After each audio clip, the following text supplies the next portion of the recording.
podcast is brought to you by the Association for Coaching, the world's leading international professional body, which is advancing coaching in business, society, and worldwide. I'm your host, Maisie Barlow, and in this new series, I'm delighted to introduce you to experts, coaches, thought leaders, and individuals who share their passion for working with young people. Our aim is to inspire and challenge the preconceived ideas we may hold, while dissecting and examining our intrinsic ability to show up for the generations of our future.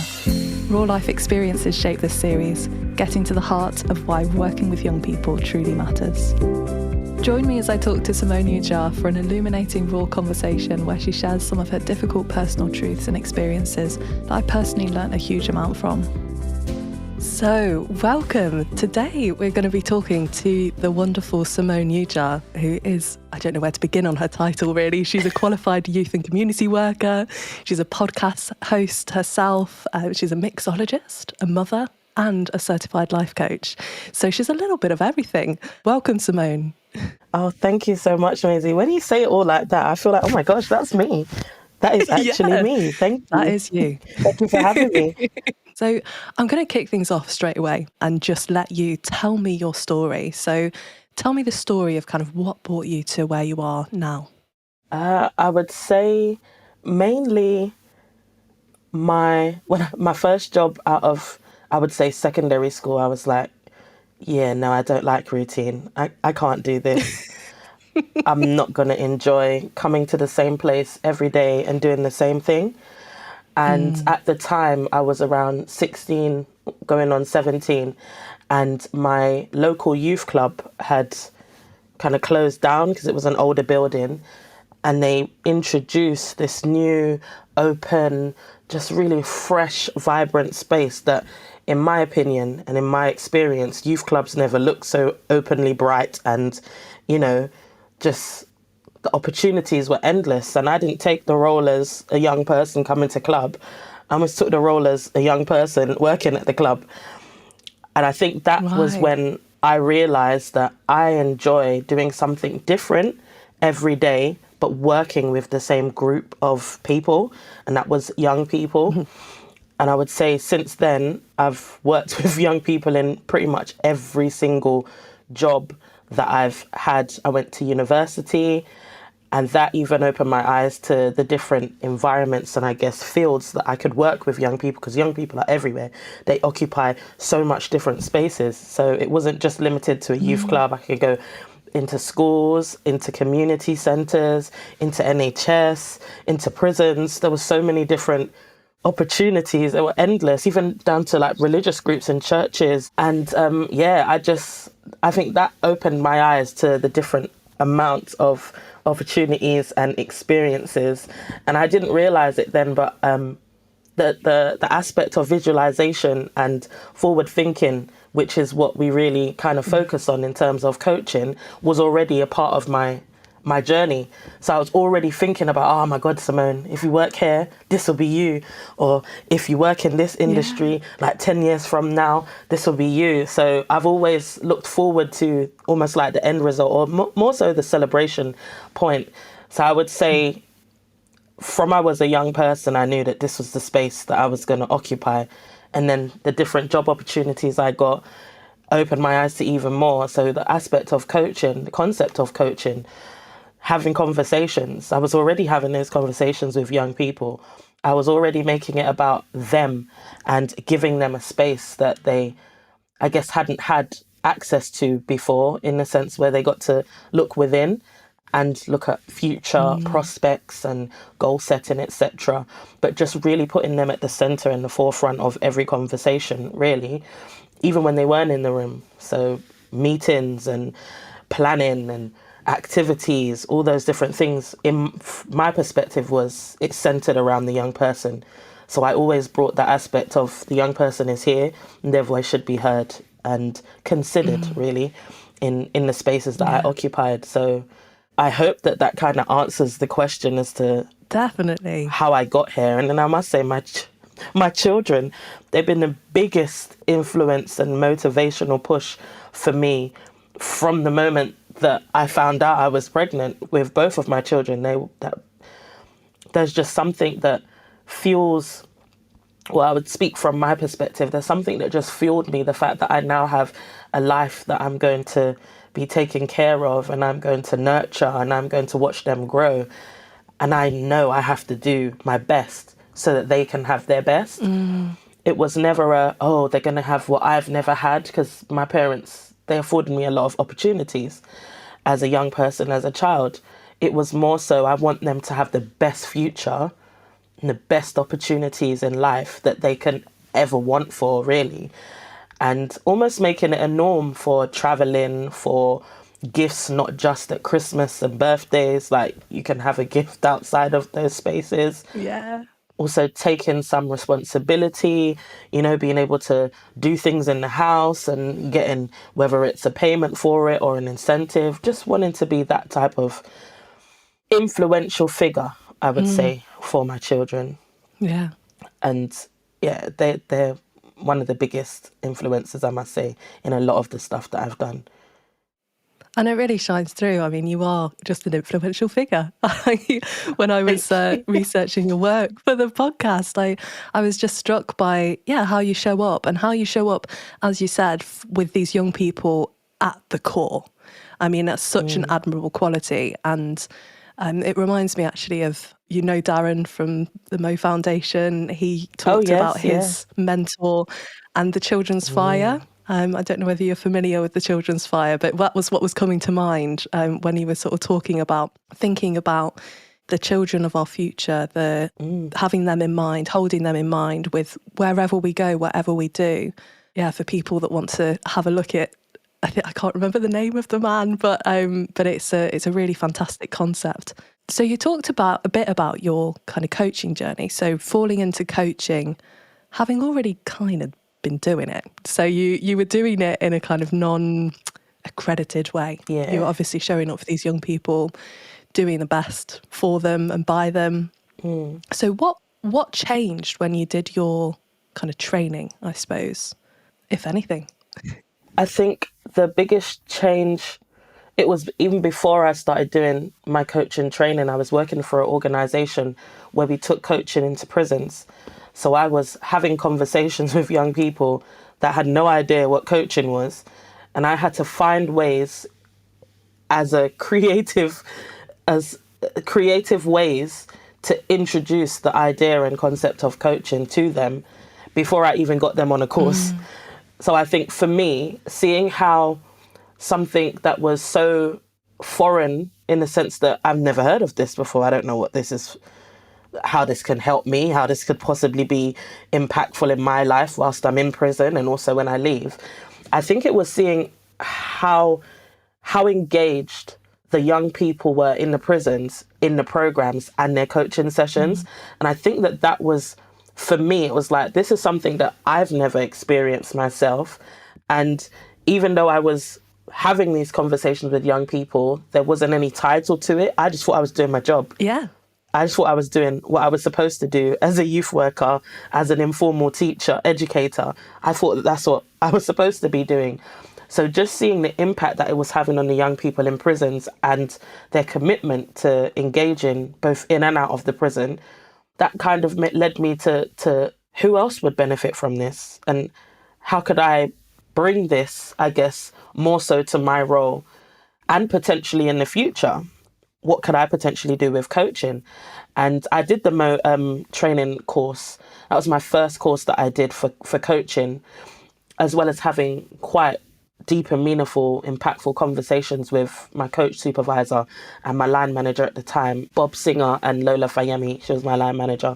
Bob Singer was the coaching supervisor, at the organisation that I worked for. And I immediately was like, oh my gosh, I'm a black woman. And I know that growing up, there were so many different things that I potentially didn't get to explore or get to have deep and meaningful conversations with somebody that would be able to hold a space for me. And also I've worked with young people of all different backgrounds, but I just thought maybe there's something around working with young girls, because there's something around relationships, just how you engage, how you enter the relationships, and almost that kind of unlearning that we don't get to go through, because I mean, I'm from a Nigerian and Jamaican background. So there's certain things that are just either instilled or a part of my environment and part of the culture, which living in the UK, sometimes that doesn't fit. And sometimes it doesn't make sense in this environment. So it's throughout my life, I've had to learn, I guess, later on in the stages that I'm at now, because of the opportunities that I have having a coach and having a coach and supervisor and being privy to the different courses that I've done. But I just felt young girls, there's something around just being able to identify who they are. How much more, how then would they show up in the world if they had that space to really explore, who am I? What do I need? What do I want? And how am I going to achieve that? I am enough. And that really was what sparked through the coaching course. And I was like, yeah, there's definitely space to do something around just self-awareness. I want to say that's what it was. Yeah. So I think that was one of the things that came to mind, because I just thought of my personal experience, what I didn't get or what I did get, and the timings in which I was able to access those spaces to explore and deep dive.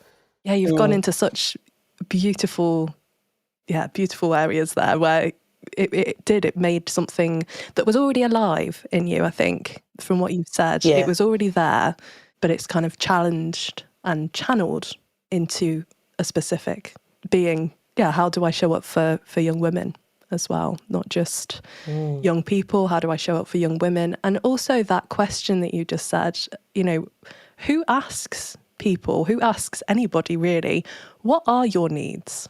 What do you want? And so to be able to be somebody that does that for people is, life-changing really, because education doesn't ask those questions, unfortunately. It asks what you want to do, with your life, but it doesn't ask, who do you want to be? How do you want to show up? So, you being somebody that does that is why your light shines bright. Thank you. So tell me, you've spoken a little bit about your kind of supervisors and things that really showed up for you, Bob Singer being one of them. Can you tell me a bit of a story about, I don't know, maybe a situation where Bob really showed up for you or challenged you in a way that's kind of, stays with you? Yeah, I think there's I don't even know how to frame it, but let's say there was not even so much there was a challenge. I'm a person that at times, people may believe this or not, but those who know me can definitely testify to this, that I almost don't I don't have the confidence in myself sometimes. It's almost like I feel a little bit of imposter syndrome, like, no, you can't do that. No, that's not accessible to you, or no, you're not going to be able to do it well. And I almost sometimes have the mirror kind of put up in front of me to say, okay, well, who did this? Who did that? Has there been a point where, you can celebrate and be proud? I was like, yeah, of course, I did this, I did that. It's like, so why is it that I'm so afraid to almost toot my own horn and have that faith and belief in myself? And I don't even think it was a challenge. And that was the beauty of the coaching supervision space. It wasn't always about challenges at work. It was very much so about just the person that is Simone. And even when you're at work, there are different, influences and different areas that almost impact how you show up at work. And it was something to do with processing and how I approach a situation, whether it's a problem or planning to, I don't know, do a new coaching course, applying for a scholarship opportunity. And it was just a question that Bob asked, is that, let me ask you, when you're going somewhere new, how do you plan, or what do you do when you're going there? I was like, well, I would look at the map. I would look at Google Maps, like before I actually go there, so I have an idea of how far it is. So that's that planning, preparation, trying to make sure that I have that moment of, okay, so I'm familiar with it. And they said, no, say if it's somewhere where you kind of know, let's say maybe 80% of the journey, but then there's a point where you're like, no, I really need to check. I was like, well, I would follow the map from the beginning. knowing that I know where I'm going, but it's almost like a comfort. And he's like, interesting. It's like, so you know where you're going, but you still need to almost have some form of validation, or it's like you don't believe in yourself. And I was like, huh? You just asked me about how am I getting somewhere. Why are you now saying that I don't believe? What are you talking about? Wait, what? What are we doing here? He's like, it's interesting. And he said, the way you, I think he used the word map of the world, like the way you see the world and the way you engage with it and the way you interact. It's like how you are here is how you are there. And when he said that, I was like, what are you talking about? He's like, how you show up in work or how you show up doing your maps and when you're traveling on a journey is how you show up in work. You look ahead, you told what it is that you need to do. You have that moment before even the time comes to start doing the work, to look through, make sure you become familiar with it, almost like you don't believe in yourself. Or we can call that planning and preparation. And then you start to do the work, knowing that you know what to do, but you almost need that somebody there along the line with you or to show you. And then you get to a point where you're like, actually, I do know where I am, but you're almost at the venue. I was like, oh my gosh, you've literally just said how I show up everywhere. And I think for me, that was a realization that it was so simple of using the how do you get somewhere, that I even started doing how I get to somewhere differently. I'd continue the looking ahead and be like, okay, I know how to get here. But on the day, I'll just check if there's a quicker route, because, you know, you can check today for somewhere next week, and then next week you get there. It's a whole different route that Google Maps plans out for you. So I'd look ahead, but then I'd confidently drive to where I know where to drive. And then if there's a place where I'm not sure where to, that's when I go to maps and I'm like, okay, let's key you in, or whoever's the passenger, type that on the screen on the car. And it's, some people may think that just seems so simple, or that just seems so, it's such a unique and creative way that allowed me to look at how I approach more than just travel. How I approach education, how I approach friends, how I approach families. Like the map of the world, how you are here is how you are there. And he even gave his example. He's like, yeah, it's like, I don't use maps. Like, I just kind of know where I'm going. And if I don't, I ask for directions. It's like, so you just go out willingly into the world, like waiting, just thinking, okay, maybe it's this way or maybe it's that way. It's like, no, because I know certain areas. So once I get to a certain area where I think it could be near, then I just ask for some directions. It's like, in his map of the world, it was just a simple way. Whereas mine, somebody else may seem, well, but if you know where you're going, why are you following it so diligently? And then other people might be, oh, but there might be an accident or there might be a this, then that's the caution. That's the precautious approach. But that has always sticked in my mind, so much so that I'm always reminded that everybody's map of the world is different. And I definitely bring that into whether it's a group workshop that I'm doing or some of the paired group workshops that I'm doing. And I just to kind of highlight that we all have a different view and approach things differently. So there's that respecting that we're all individually different, but we can all also share the same opinions. We can all have a common goal. We can have similarities whilst we're individually different. And they're all heading to the same place, right? Really helps me. We are. We definitely are. We're just getting there differently. Some make it a bit more difficult for themselves than others. Some people just, freely roam and just almost like an energy type. Oh, no, I feel that it might be this way, or I feel that it might go well this way. And I respect that for everybody, that their map of the world is completely different to my map of the world. And that has stuck with me. And I feel that we were either in a cafe or restaurant in King's Cross, or it might have been one of the days when we went to Stratford. So we never did like in the office building. We didn't have those form of sessions. It was very much outside, relax, and then we're just having a conversation It's so ultimately. beautiful. And that has stuck with me till this day. And I use that a lot in my workshops and my coaching and just even in general conversations with friends and family. Thank you, Bob. Yeah. Thank Thank you, you. Bob. What a beautiful, beautiful metaphor, analogy. And I'm hearing a lot of how much do you trust yourself in that? How much do you trust yourself to get from A to B? And how much do I rely on others? Where do I rely on others? How do I rely on others? It's deep. It's got a lot of layers. A lot of layers. And we were just talking about how do you get to your destination if you don't know where you're going. And you see that, and that's the magic of coaching. Yeah. You can bring something so simple as like you said, a metaphor. And I speak very well. I find that my communication, my language is metaphoric. Like I like to Beautiful. say, Me oh, if too. you think of a coconut and this, I just find it just makes sense in my head. And then I I'm look at the sure it person like, makes do you sense get in it? They're like, others. yeah, I so get Yeah. it. I so get it.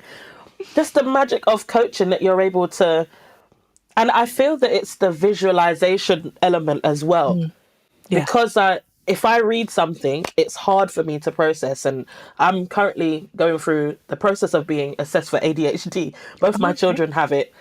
So it would make sense for me to at least check. And it kind of makes some sense because I'm seeing similarities in how I was as a child or a young person in both of my children. And again, they're very different, Yeah. but there's similarities there. And if I'm able to visualize something, it brings the whole conversation to life in my head, but also in front of me because I can see the route from How A it's to B, mapped. Yeah. and I can see the alternate routes from A to B. And I'm looking, do I want to take the quickest route? Do I want to take the toll route? Do I want to take this route? Like I'm visualizing it, and it comes to life, and then it makes it more easier to process and understand. And then you change the image from a map to education or even to a goal that you've set Yeah. or to parenting or to just thinking about cooking dinner. Like, how do I cook dinner? Do I go for the easiest option or do I start a bit here? Do I come back to it later? Like, how do it comes to life. And I think that's one of the beautiful things that I've been able to experience in coaching and try to bring into the coaching experience for some of the students and young people that I work with as well. Oh, I love coaching. It's so beautiful. I mean, I was going to ask you what flavour you brought to coaching, but I feel like you being you and showing up how you are today is, giving me glimpses of that. And this idea of using metaphors and using things that almost they're adding language, but they're breaking down language and they're breaking down how we show up and how we understand things. And sometimes, the complexity of life, to reduce it into something that, like you say, you can visualize, it makes a bit more sense. Oh, right. Okay. So imagine it like this means that it's not quite such a big thing to hold. So yeah, I'm intrigued to know what, if you had a flavour, what flavour would you bring? But I feel like you're showing it anyway. Yeah, I mean, you're absolutely right, Maisie. I bring myself. Yeah. One of one of my I would say values, and that's something that I've learned about myself through the coaching space as well, is authenticity. I can only be me. I can only bring my true self into a space to help somebody else be comfortable bringing their true self into the space. Because if I cannot be me, then who am I going to be? And then how authentic will the conversations be? Even with clients outside of the working with students in schools or in youth and community settings, one of the things in the in the conversations that I have with new potential new clients is, how are you with challenging? How are you with challenging questions? Because I am, in order to help me to help the process and giving you the opportunity to see things from a different perspective, or almost, you said you want to try something new, step out of your comfort zone. That does mean maybe having a challenging questions. And when I say challenging, it's not confrontational, like, oh, well, you said this and you said that, so how come this? And how, that's definitely not what it means. It's challenging in a sense of, that's a good question. I didn't even think of that. And those are the responses that I love. Be like, that's a good question. I'd be like, why are you going there with me, Simone? It's be like, I'm just here You to ask the asked me. questions. You wanted help. There you go. So yeah, authenticity enables me to do that. The again, Bob, the coaching dance, the dance of question asking, thought provoking, and silence, and just, authenticity is definitely something that has enabled me through my youth work to learn how to best facilitate even just a conversation of, hi, how you doing? Just to build a rapport. Simplicity as well. Don't make things too overcomplicated, especially when working with young people. I was going to say, with young people, you've got to be authentic, because I think young people see through the facade. I think we all do to a certain extent, but I think as adults, we become better at hiding it, and we, layer on our versions of the world a little thicker. Whereas young people, I think we've already had this little chat before, but like, young people are raw, they're honest, they're going to bring what's going on. And to be able to sit with that, and to be able to be comfortable in that, to be comfortable in the discomfort is a really, really important skill, isn't it? It's. I think that if let's say, if a professional or somebody's facilitating working with young people, I don't think that if they've not had the youth work training, I don't think that they realize that it's almost like you're on trial here. Like, it's not them trying to win you over. The young people look at it as, you've got to win me over. Like, you're the one that's got to present. You're the one that's got to come with it for me to want to even engage and tell you my name. I don't think that that's a known, I guess, I just don't think that it's known or considered as much, because there is you need to build. I remember when I first started doing youth work training, my course is very much building a rapport, building a rapport, building a rapport, building a rapport, building a rapport. And I think I got very comfortable with that phrasing, to the point that I don't think that I fully explored what it actually meant to build a rapport. But because the course that I did youth and community work at University of East London, and for year 1 and year 2, work experience took 60% of the years. So Amazing. Year 1 and year 2. So we had to be doing work experience from the offset. We had to make sure that we knew where we were going to be working, how we were going to be relating that theory to practice. It needed to be somewhere that had young people in, for you to be able to take all of the learning, understand the theory, and now try and put these into practice in your work placement. And so I got to do the dance of, how is the best way to build a rapport? Do I need to come in with gadgets? Do I need to come in sparkling? Do I need to come in crazy? Like, do I need to? No, I just need to be myself, which allows them to be like, okay, all right, who are you? Do I need to relate on some level? Do I need to talk a certain way? Do I need to dress a certain way? And I was just like, that just isn't me.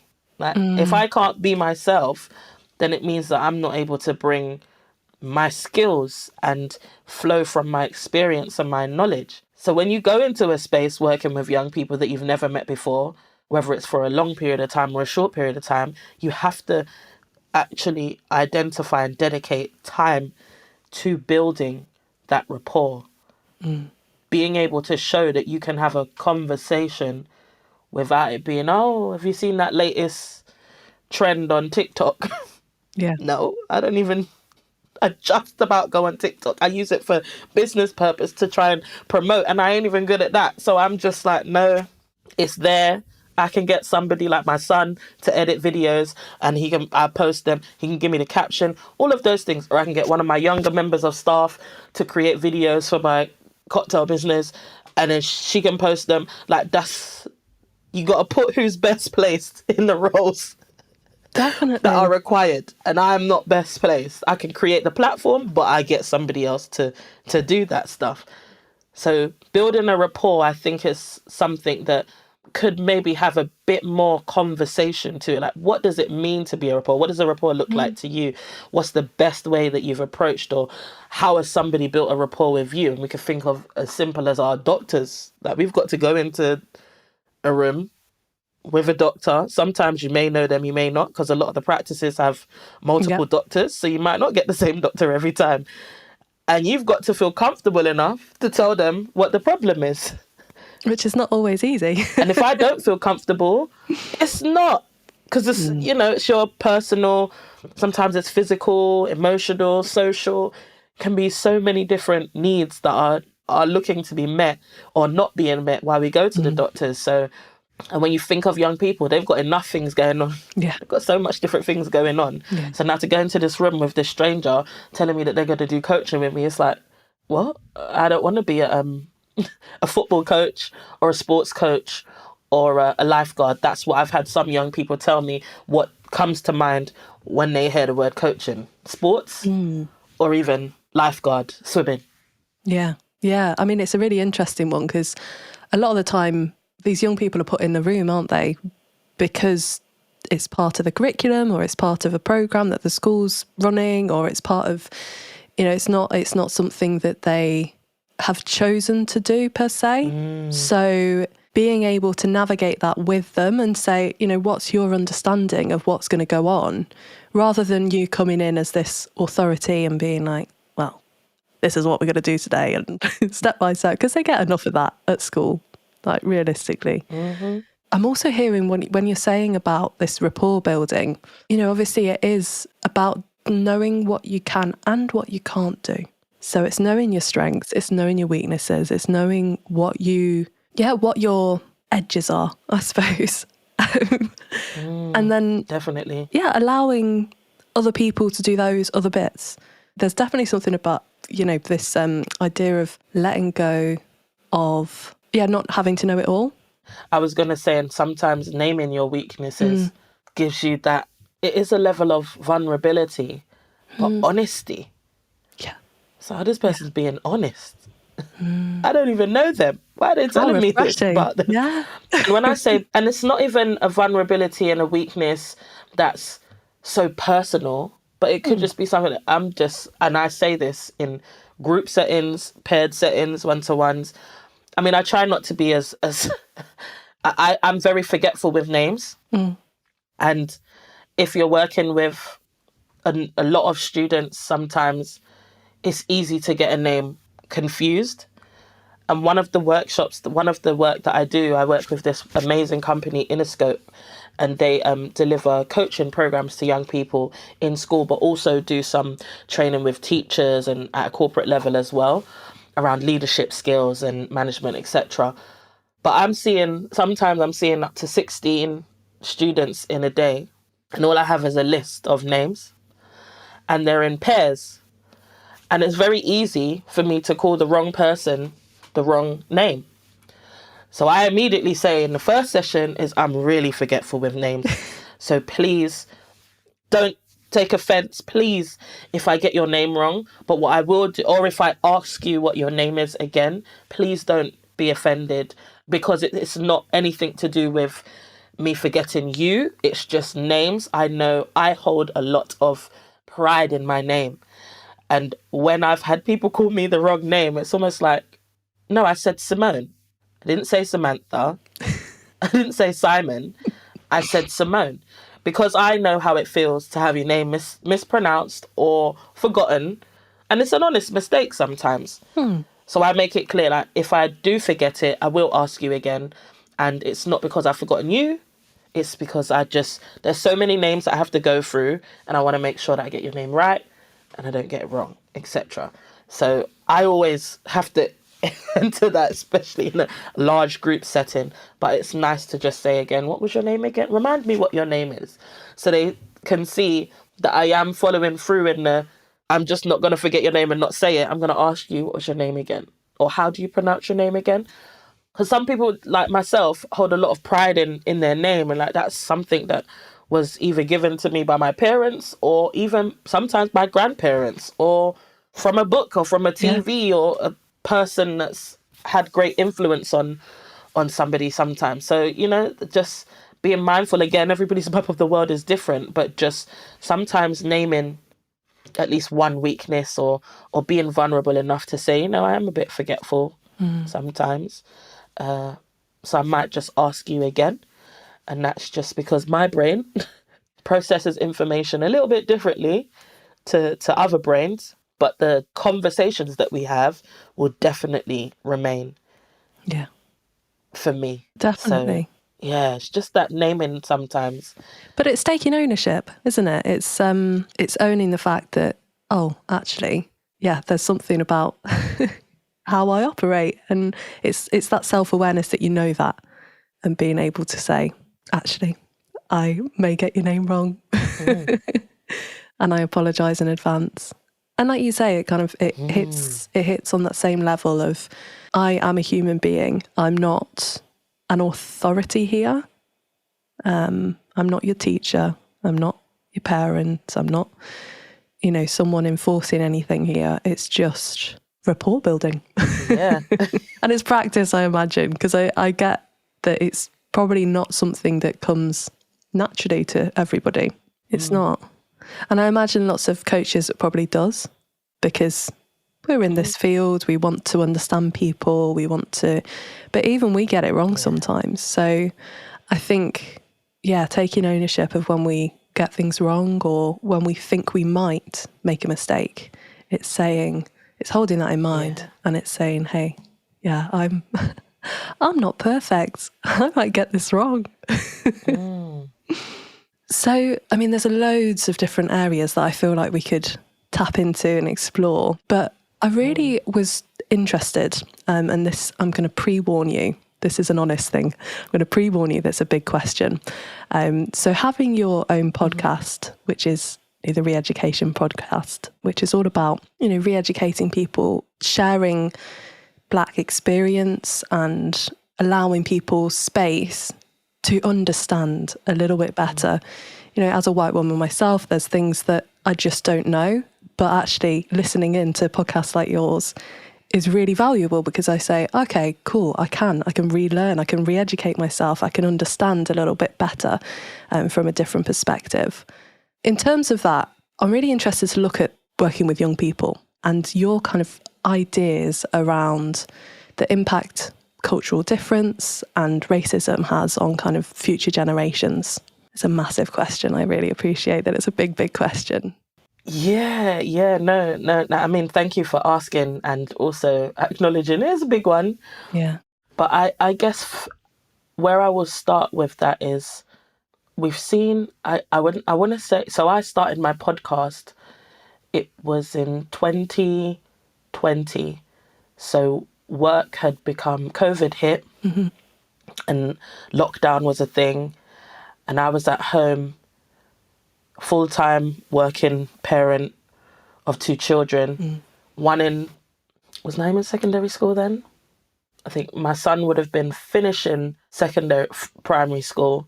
I had to manage with one, so I had a Mac that was for work because I used that at work, so I had to come home.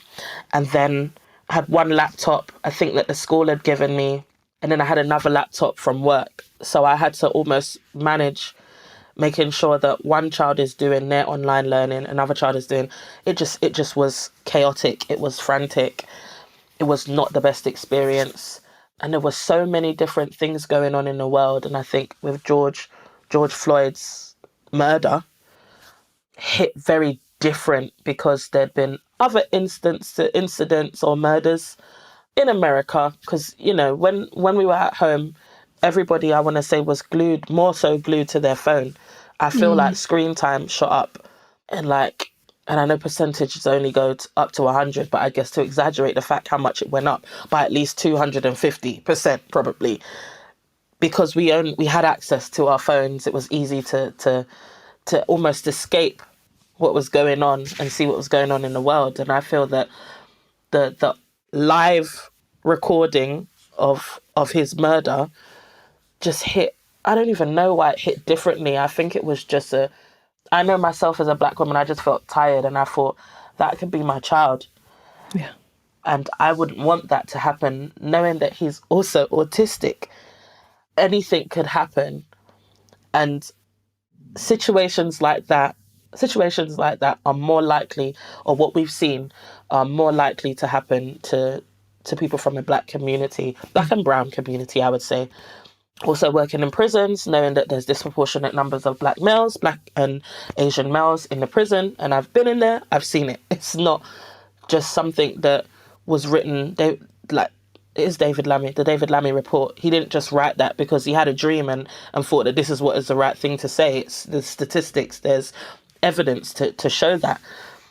And I just wanted a space to actually just talk to, like you said, create awareness.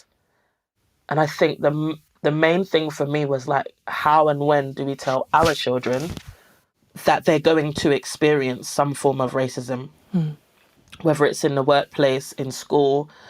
And, you know, both my children have had racial experiences in school. And I was just shocked by how the schools managed those incidences. Mm-hmm. And I would say that they didn't manage it. My daughter was in reception. So she was 4 years old, being told that she couldn't play with a group of girls because she had brown skin. And my daughter only went to the teacher and said, they said I can't play, because that's all that's all that her brain processed. But it was her friend who was white that said to the teacher, and also miss, they said because of her skin. So my daughter didn't even realise that part. All she heard was, you can't play. Yeah. Whereas her peer heard brown skin. And I feel like I was gaslit by senior members of staff, the head teacher, who was a black woman. She still is a black woman, head teacher at the school.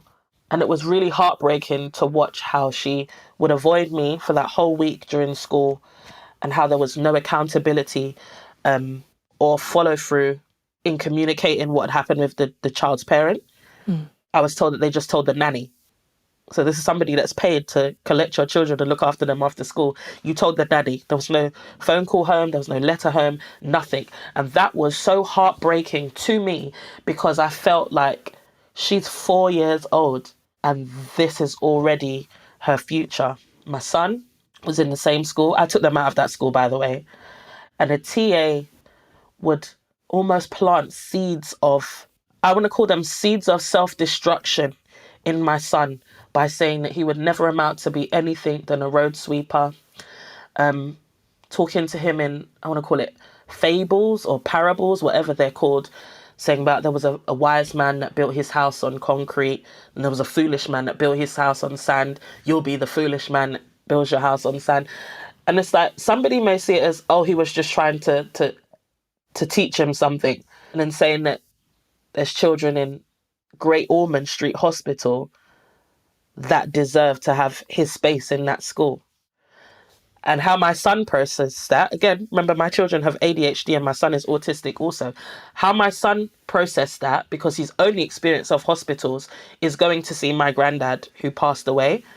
That's his only experience of hospitals. You said that to him. Also, there's adverts of Great Ormond Street Hospital. You can see these children are severely ill, and some of them don't make it out of the hospital, which is a sad thing to even hear of and to know that that happens.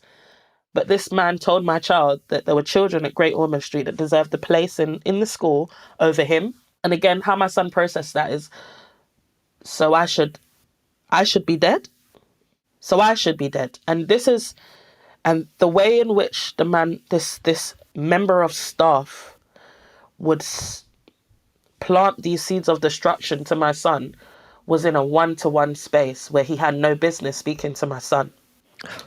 So let's say my son was in a different classroom and he would take it upon himself to go to my son, he's not his TA, and have these conversations where he felt in his mind that he was just trying to encourage and motivate my son.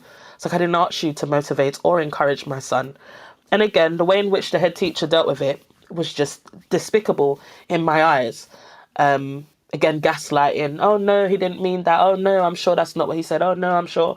Oh, no, no, no. So I removed my children from the school and I felt, wow, they're in primary school and now I have to have these kind of conversations. What's going to happen in secondary school? What's going to happen in college, university? Should they go there? The workplace? How do I equip my children with the awareness that not all people are like this from any background, but there are some people who have this perception that you are beneath them and they will do whatever's in their power to continue to make you feel like you are beneath. And that is not the truth. Yeah, that's not reality. That's not what is a reality for you or your sister. And again, after COVID and the murder of George Floyd, a lot of people, there was the marches, there was almost like riots. There was so much happening across the globe that it was hard now for schools to not have certain conversations. And the primary school that I moved my children to, they created an equality and diversity and inclusion board. And I was part of that. And for me, the one main thing was around educating teachers on what it means, what the phrase unconscious bias means, and how there's so much there's leakage in comments that teachers may make or TAs may make. There's leakage in their perception of how a child may be able to access certain levels of education. There's statistical data in attainment levels when you look at children from Black and Asian or minority backgrounds. They are lower down the table on the attainment and the achievement levels than our other children. And I don't think that schools maybe realised that they had a duty to make sure that there was something in place to ensure, because every child matters, and you think of equal opportunities, like what does that actually mean? That every child, no matter what their needs are, background, race, creed, whatever, sexuality, gender identity, should have access to everything because they are a child and it's what you should be providing. And having some of those conversations, not only in what the schools, but I guess in workplace, I realized that sometimes some people felt that it was my responsibility to have those conversations. It's not my responsibility because I don't speak for all. I don't speak for all Black women or Black people in this space. I speak for myself, from my perspective and from my experience. And that's what I wanted to do with my podcast, because there's still these Think Peace podcasts or I Know Everything podcasts where people are pushing their opinion as fact. And that's not healthy. It's detrimental. Because we need to be clear in saying that this is my opinion or I'm speaking from my experience. Yeah. It doesn't mean that this is the experience for all.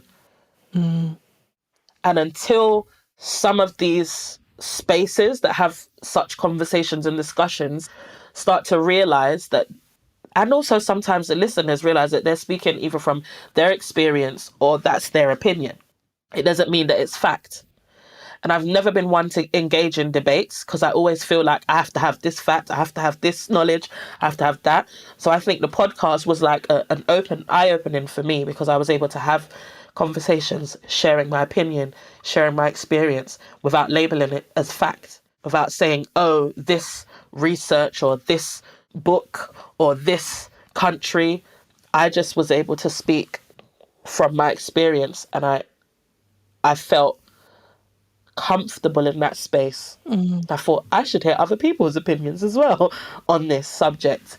And I did two episodes in season 2 with a group of Black coaches. And I worked with them, so I knew their background and their engagement. And they were Black coaches from different parts of the world and different walks of life, different experiences, different knowledge, different area of expertise. And I feel like that in itself just showed that we're not all we don't all fit in this one box. If we did, it would be overflowing. I can fit in this box. Someone else can fit in this. Another person can fit in this. I'm sitting at my table. That's why I've got all this extra stuff here. But there's something around unconscious bias that has enabled a lot of staff from different backgrounds to plant, and I want to call them seeds of destruction in our children and young people's ears. You would hear maybe from my generation and from my mum's generation and maybe a generation in between or a generation above, that in schools teachers always used to say, oh no, you can be a cleaner or a plumber or a this or a that. Like there was never, oh yeah, I want to be a solicitor. I want to be a barrister. I want to be a doctor. Oh no, these are your options for career day. It's like, why am I limited to these options? You're not going to amount to anything. All you ever do is talk and cause problems. These words don't just fly off. They're not flicked off of our young people's skins. They're seeds. They're planted, and they start to grow. Not even like seeds. They're weeds. They infiltrate and they spread, and they cause damage and destruction. And I don't think that teachers or head teachers or trusts, governors were having those levels of conversations around the way in which you talk, around the way in which you perceive children from a background other than the UK. And that's not born British, but roots in, let's say, the UK, Europe, etc. Anybody that has a Black, Asian or other minority background, our experience in school, the way, I want to say like there's a lens right that is put on us. We don't put it on. It's put on us based on others' perception. And the teachers forget how much power they have, especially when I was in school. We're not aware of it because we're almost viewed as whether it's not good enough or beneath a certain group. And it's not everybody. It really is not everybody. And that's something that I question.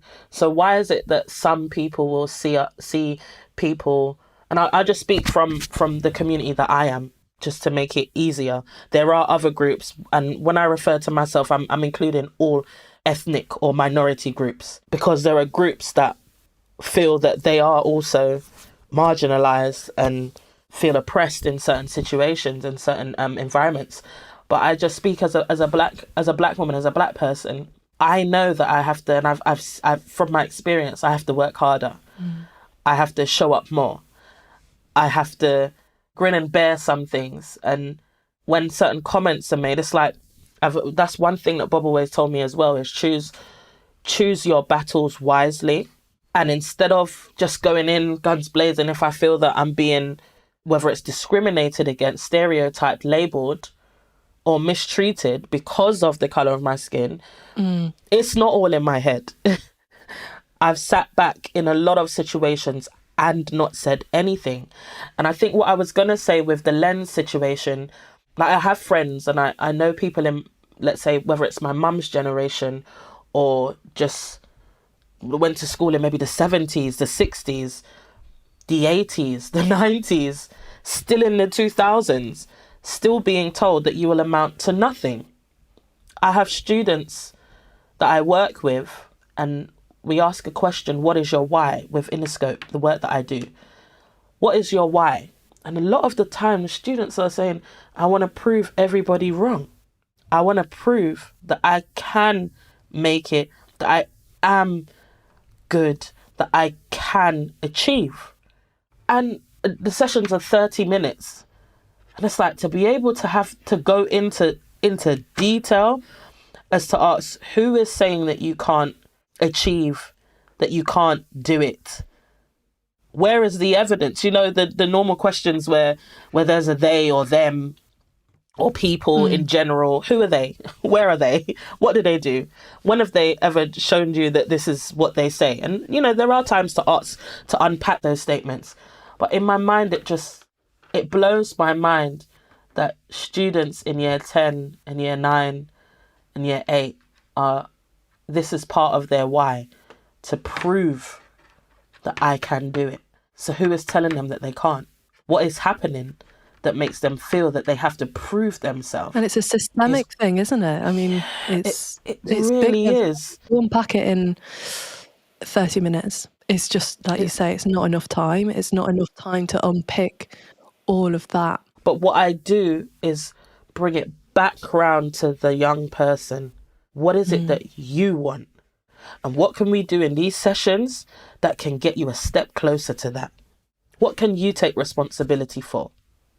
What are you in control of? That aspect of control is a big kind of talk piece, because, you know, students always say, oh, the teacher hates me. They've got it in for me. They just don't want to see me win. They don't want to see me this. They're always sending me out the classroom. It's like, okay, so what happens before that happens? And they look at me like, what do you mean what happens before that? Before you're sent out of the classroom, what are you doing? Well, and then because we've built that rapport, because we've brought that authenticity, that honesty, that open-minded, wanting to have these conversations, we go back to that ownership. Well, actually, you're right. Yeah, maybe I can. It's like, can you control your teacher? No. Can your teacher control you? What do you mean? Can your teacher control you? Just like you answered no, that you can't control your teacher, can your teacher control you? It's like, no, but, okay, well, let's go back to the no. Let's park the but for a moment. Let's go back to the no. How do you know that your teacher can't control you? Because I do what I want to do. So what's stopping you from not talking back to the teacher? Because you just said that you are in control of you and you can't control the teacher. Teacher's going to say what they're going to say. You're entitled to say what you want to say. But what's the consequence for when you say what you say? It's that moment of, oh gosh, I knew that was coming. I didn't want to hear this. It's like, no, but we're having this conversation. You know, James has told you that I'm like big sis. So here we are, big sis, asking you a question. Who's in control? And what are we doing then? If we're in control of ourselves, what are we doing? Because I know I've done my GCSEs and the teacher's clearly done their GCSEs. Are your GCSEs important? So always bringing it back to them, what's important to them, what they have control of, and also how your why ties in. Because if you're saying you want to prove everybody wrong, what do you want to prove to yourself? There's so many, just one question, and it will take us all the way to that 30 minutes. And bear in mind that there's 2 in the session as well. So whilst they're having that moment of, I never thought of it that way. Have a think about it. Go back to it's almost like tag teaming. Me, I'm just tag teaming between the two students, but asking such simple questions. Who is in control of you? Okay, yeah, it's me. It's like, are you telling me? Are you asking me? Like, I need to know what you're saying here. It's like, it's me, I guess. It's like, who guesses? Who are you talking to? It's me. How do you know that it's you? Making it sink in, getting that clarification, taking that ownership. It's just, yeah. I know I started in one place and kind of pivoted and danced and twisted, cartwheeled into, ultimately, I'm not in the room as a black woman. Let's say I'm coaching a black student to say, because you're black, this is what's going to happen to you, blah, blah, blah, blah.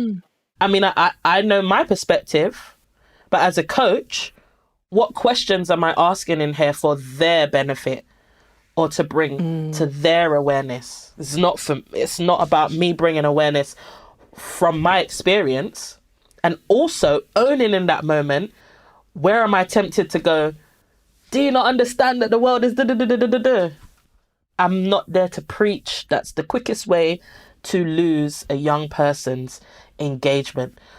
And I feel there are some teachers, or there are some head teachers, and I want to say facilitators and professionals, educators, whether informal or formal educators, that are aware of this, whether it's from listening to a podcast, from reading a book, from doing courses, from doing training, that are open to the understanding that approaches need to be tailored when working with different groups of young people.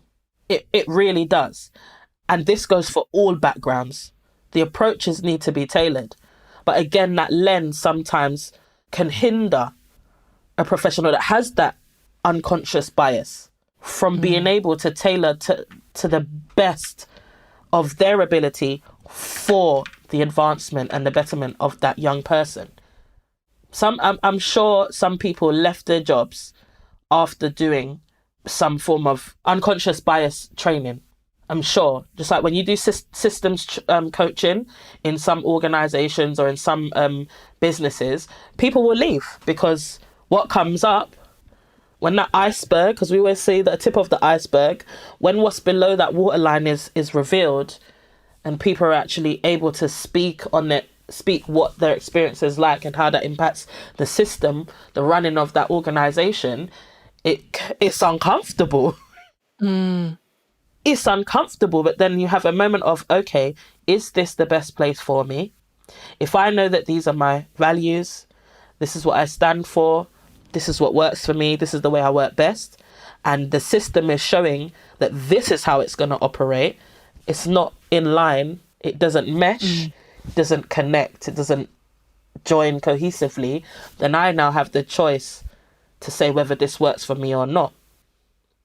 You would hope that would be the same when any form of training around race and identity, inclusion, equality, you would hope that those things come to the surface for some staff. And then it's a moment of, okay, do I want to do better, or am I comfortable in this space? Am I comfortable continuing this, perpetuating this viewpoint, this standpoint, just this? Or am I now I'm aware, I could move forward and I can ask, well, actually, it would help if I knew X, Y, Z. And I think that's probably why a lot of schools maybe deter from doing anything around Black History Month, because you don't know what you don't know until you know what you don't know. I'm hearing this ownership. That's the word that's coming up for me, is taking ownership. And I suppose, like you said, it's not everybody, but we've got to be aware that it exists. Yeah. And everybody's got to collectively become aware that these lenses exist, that it shouldn't matter, but it does. And how can we still, I suppose, show up, like you say, when you're sitting with a young person, holding it in mind, but not letting it dictate the outcome of that young person.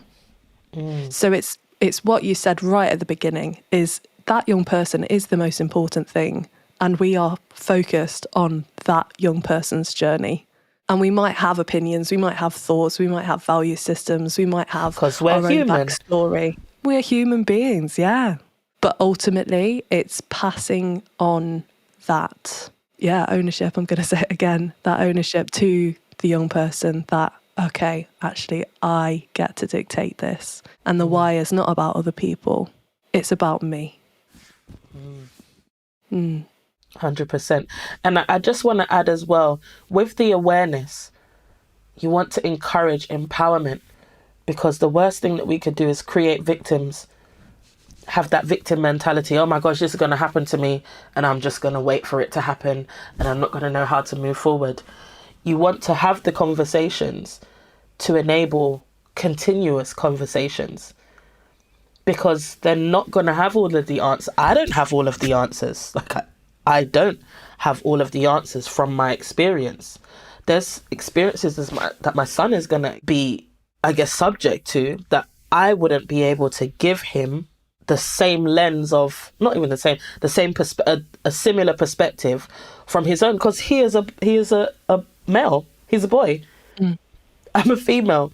Our perceptions are going to be very different, although based on my experience, especially working in the criminal justice system, I've worked with enough young people to have an idea of where it starts, where the lack of intervention, where there's a moment of I feel alone or nobody understands me. And that's the same for any gender or gender identity. It's the same for any young person and any human being, really.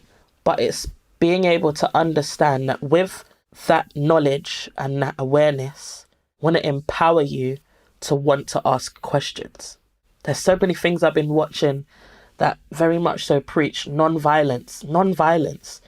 Use your words, push to have those conversations, challenge that encourages awareness.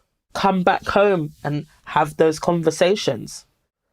Yeah. I can point you in the direction to have a conversation with somebody that's had an experience and that's in family or outside of family. But it's important to have those conversations at home. My children are blessed to have a youth worker and a coach. So it's different to coaching your own personal children than it is to children that are not yours. It's very different. So I try to just create a space for us all to have a conversation. You know, again, going back to Bob Singer and his amazing partner in Catalyst in the Community, Robin Lockhart, they delivered some training last month around community coaching. And what I took from that is the sense of community, circles, what they called Ubuntu and Panchayat. From their communities, those are the words that they took. And it's almost like the creating of, it's not even almost, it's community members coming together. And in our house, we are a community. Yeah. So we should be able to come together, have conversations. The simplest thing is sitting around a table and eating dinner. That's us coming together, enjoying each other's company, partaking in food, having a conversation, you know? Those are things that I took, because having a one-to-one, just asking some of the questions to myself, it's like, yeah, it was okay. It was all right. I'm like, no, I want more. Or I don't know. My son loves I don't know. But again, he's my child, and I understand that the way his brain processes information is some of the things he genuinely doesn't know. And it might be because he doesn't have the access to the vocabulary to articulate, this is what it is for me, or have an answer that would be beyond I don't know. So now I just encourage him, sit maybe a little bit longer after the I don't know pops up, and I'm telling you something will come. Yeah. But it's that fear of sharing his personal feelings, emotions. It's like that guard is up, because he has to put that guard up when he goes outside into the school, into the world. There's so much going on in the brain of a young person. Again, no matter what background they're from. So it's giving them a space to just be. I mean, when you were talking about your kind of the communities and things, I was thinking about, spent some time when I was a teenager living in New Zealand, and they talk about your iwi, your tribe. Yes. And, you know, it's that, community. It's bigger than yourself, and it is your family, but actually it's that looking after of one another. And I think we've lost it a bit in the Western world, because we've been so focused on this like very small nuclear family. And it doesn't leave room for, like you say, these conversations to happen where we unroot these weeds that have been planted. And I had this image in my mind of, you know, when you were saying about the weeds and these little things that have been planted, it takes a whole community to de-weed and then make space for a whole garden to be replanted and flourish. And you can't do that on your own. You can't. No. So like you say, these conversations are doing that. They're planting seeds, they're turning over the land, they're watering and getting rid of the little weeds that come up again, because they're so deeply embedded. But it's so important, so important. I mean, I am completely blown away by the conversation that we've had. I'm just sitting with all of the, Yeah. The areas that we've been, and I'm really, really grateful to have had you on. Thank you so much for having me, Maisie. Thank you. I'm just thinking in terms of maybe last questions. There's maybe one little question that I wanted to ask before we kind of wrap things up. I say No little. problem. And that was, it was a kind of, it leads on from what we've been talking about a bit, but it was about the biases and the stereotypes that as adults we hold around young people. What about that, or what biases would you like to challenge, you personally? Yeah, I would definitely challenge that all young people need to be told what to do. Like, nah, not listening. Stop the preaching. Stop the lecturing. Like, as a parent, you can't help it because you genuinely want the best for your child. And it's just like, listen, I've been here, I've done it. Don't do the same thing. Learn from my struggles. You don't have to struggle too. But they do not care. Yeah. They still need to have experiences. Yeah, we want the best for our children, want the best for young people. We don't want them to go through the same struggles that we went through. But sometimes it's what builds character, and it's what creates that burning passion and desire within. Yeah, we can't ignite. This is why I called my coaching, my company, Ignited Coaches and Mentoring. Because we want to help them ignite their own fire within. It's not about me lighting that torch for you. I mean, if you want me to help you, I can. But ultimately, young people do not need to be told. There you go. A safety flame. Just for your own internal sparking of, igniting your own light. We need to stop that. They need to be told what to do. They really do not. And they don't know anything. We'll be surprised. Like, I know what I can go to my son for and ask, because he has access to that community or to that knowledge. And I think it goes back to that pairing as well. Paired working that we do at Interscope. There might be something that one young person is saying, and they're saying it in a way that is accessible to them, or that they're comfortable with, which I might be, elaborate a bit more. And it's like, I don't know what the words are. Their pair can pick up and be like, I think what they're trying to say is, or is it like when, and give them an example and be like, yeah. And they'd be like, okay. Then it makes it accessible for me. Because remember, I am a visitor in their space. That's what I was trying to think of when I was talking earlier. I'm the visitor, not them. They're in their comfort zone. They're in their comfortable school or youth and organisation community group. They're where they're comfortable at. I am visiting. So I need to respect that. I need to respect that space and bring something in addition to. That whole aspect of respect is earned, not given. So, but I respect you. I don't know you. I respect you.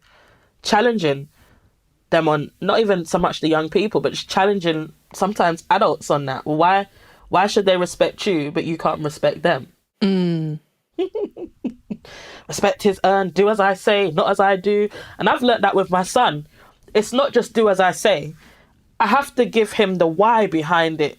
Why do you have to make sure that your clothes are folded in each drawer? He's like, but you're not going in there. It doesn't make no sense. Doesn't matter. Blah, blah, blah, blah, blah. It's like, no, you just need to do what I've told you to do. Then we go, we're going out tomorrow night. You make sure that you have some going out clothes. My mum always taught me that you have your going out clothes, you have your indoor clothes, and then you have your everyday clothes, and then you have your work or your school clothes. That's something that my mum taught me. And I learned why it was important. But I didn't explain this to my son until it was a day when we needed to go out. And he's going in every single drawer, literally throwing. Oh, yeah. And he puts on an outfit. And I'm like, no, that's what you wear in the house, or that's what you would wear for us to go shopping. We're going to a party or going to a nice event. You have going out clothes, and we'll find them still in the bag, still in the wrapper, that I bought them in because he hasn't taken them out because he didn't see the need for it. Or he tried them on, didn't fold them, and now they're all wrinkled and creased. And I'm like, why don't you just do what I tell you to do? Because he doesn't understand why I'm telling him to do what I've told him to do. I know it, but I need to articulate that and communicate that to him so that it makes sense for him, you know?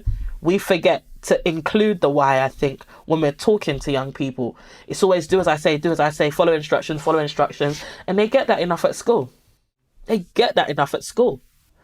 Or college, or university, or in any form of establishment where there's an authority figure.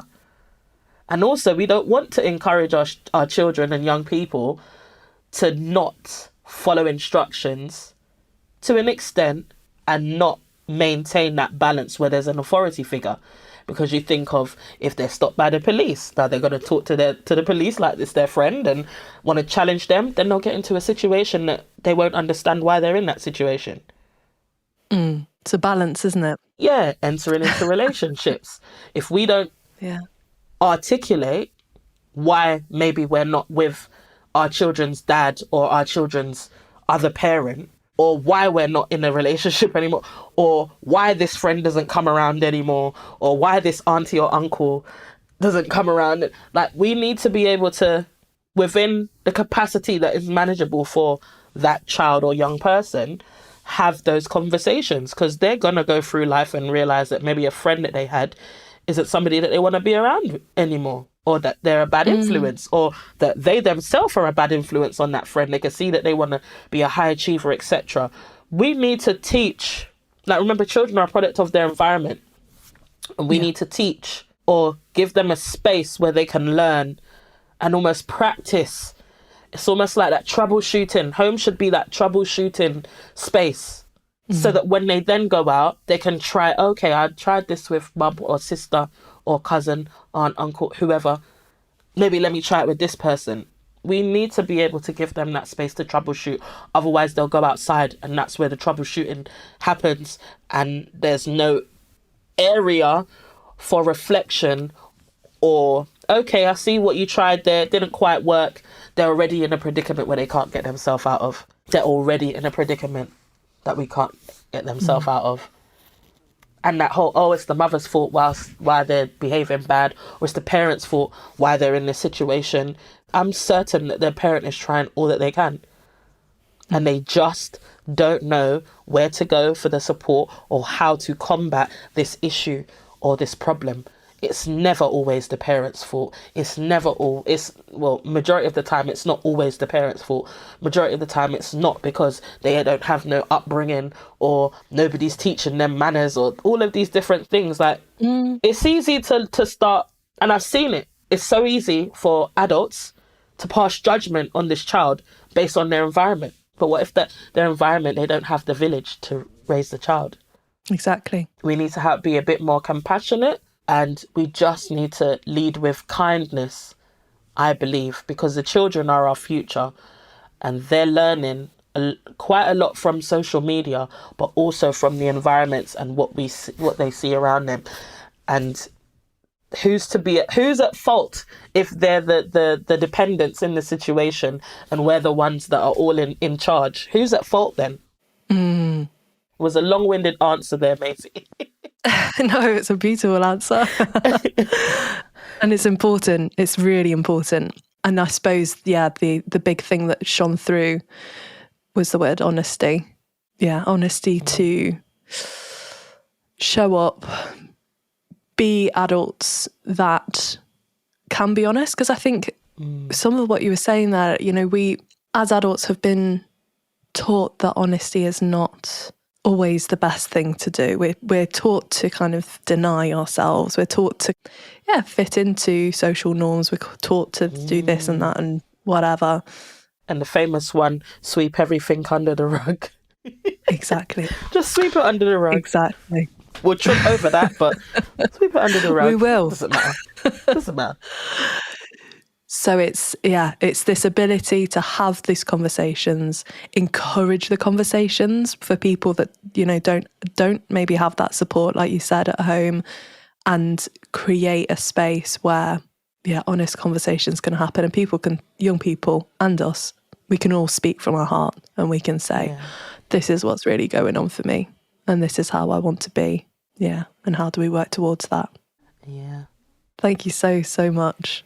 As I said, I'm sort of enamoured by the conversation that we've had. It's made my brain tingle, which is a good thing.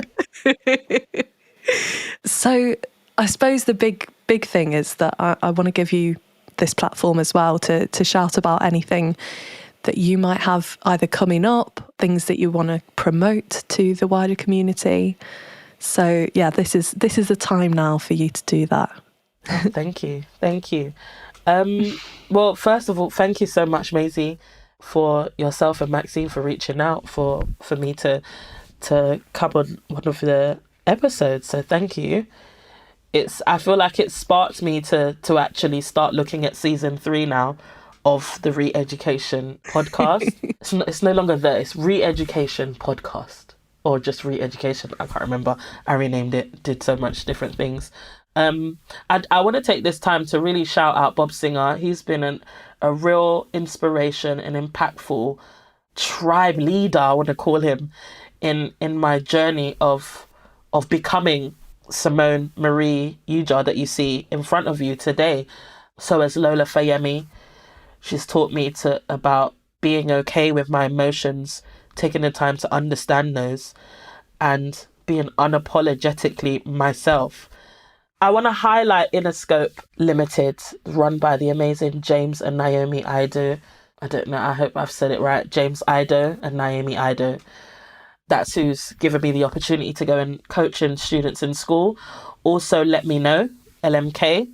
It's a relationship organisation. That's both of them I've been working with for 2 years. When I started my freelance journey, they both hired me. And I've been there for 2 years now. And come March and April, I'll be there for 2 years. What do I have coming up? I guess stay tuned. Re-Education podcast will definitely be back, having more conversations. And I think it will be probably what I wanted to do at a point, having young people on that platform. Amazing. And I definitely feel that that's something that I will be looking into doing. You can find me on LinkedIn, Simone Ujah. You can find me on Instagram, Ignited Coaches. It's not, again, I tell you, social media is not my thing. So I'm going to be better in posting. Yeah, I feel like that's probably it. And I have experience in being a SEND mother, a mother with children with special educational needs, and having special educational needs herself.